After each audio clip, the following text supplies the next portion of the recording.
Больше 500 тысяч человек смогут принять участие в предстоящих выборах депутатов парламента Северной Осетии 7-го созыва и в органы местного самоуправления. В республике полным ходом идет подготовка.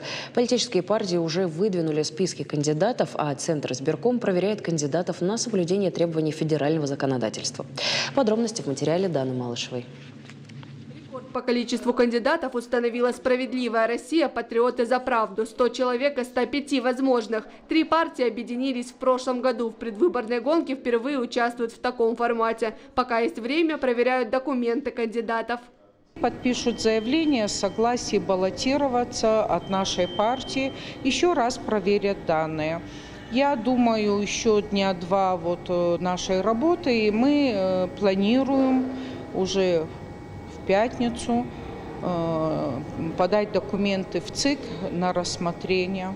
А партия «Дело» первая выдвинула список кандидатов в депутаты парламента Северной Осетии 7-го созыва. Центральная избирательная комиссия уже заверила 69 претендентов. Теперь, чтобы подтвердить поддержку электората, собирают подписи. Срок до 27 июля.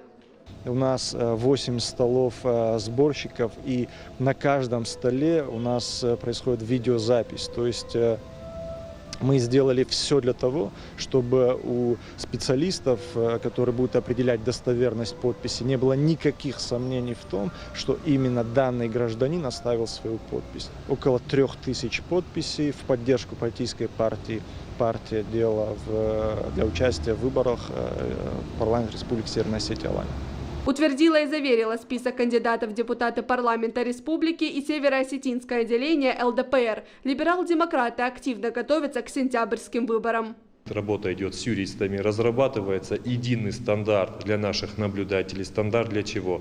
В случае выявления определенных нарушений, в случае выявления определенных неправомерных действий со стороны членов участковой избирательной комиссии, чтобы, не теряя времени, быстро это оформить, подать свою жалобу в соответствующие органы. Для этого сейчас работает группа юристов, вместе консультируясь с московскими нашими коллегами. Ну и параллельно ведется подготовка наших наблюдателей, которых тоже немало. Среди кандидатов люди самых разных профессий: ученые, преподаватели, строители. На тружеников, людей рабочих профессий нацелена и партия «Родина». Здесь кандидаты разных возрастов и специальностей. В ближайшие дни предстоит заверить документы в ЦИК и доработать календарно-тематический план. Связанным, естественно, с действующим законодательством, которое будет предполагать наши действия до дня выборов. То есть будем предусматривать и вопросы, связанные с подготовкой агитационных материалов, вопросы, связанные с правовым регламентированием нашей деятельности,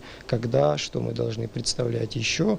Организационной работой занимается и «Единая Россия». Презентацию предвыборной программы запланировали на середину августа, но реализацию обсуждают уже сейчас. Программа будет опираться на инициативы и предложения жителей республики. Список кандидатов утвердили и сегодня представили пакет документов для заверения в ЦИК. Запланированный семинар для сотрудников наших местных отделений и сотрудников регионального исполкома, где мы обсуждаем основные направления, новеллы, которые появились у нас в законодательстве, то есть работу наблюдателей. То есть сейчас мы будем обсуждать, как мы будем подбирать наблюдателей на избирательном участке, кто эти люди могут быть, кто не могут, какие ограничения есть.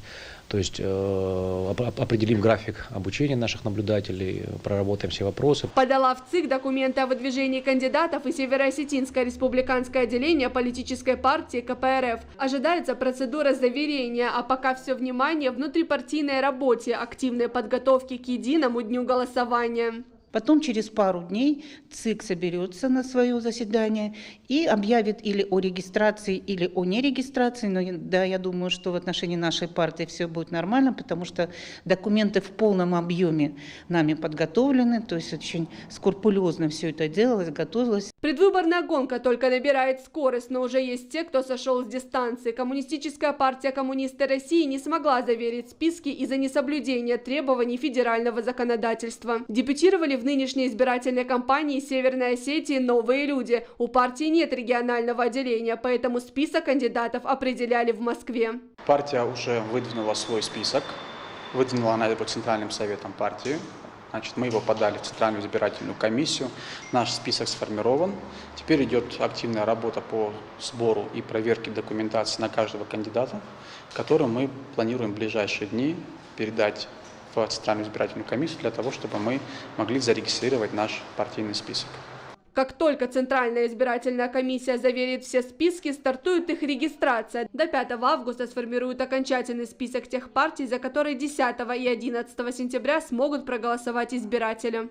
Наши избиратели его оценили как удобный, но в любом случае всегда лучше иметь право выбора. И в этой части тоже.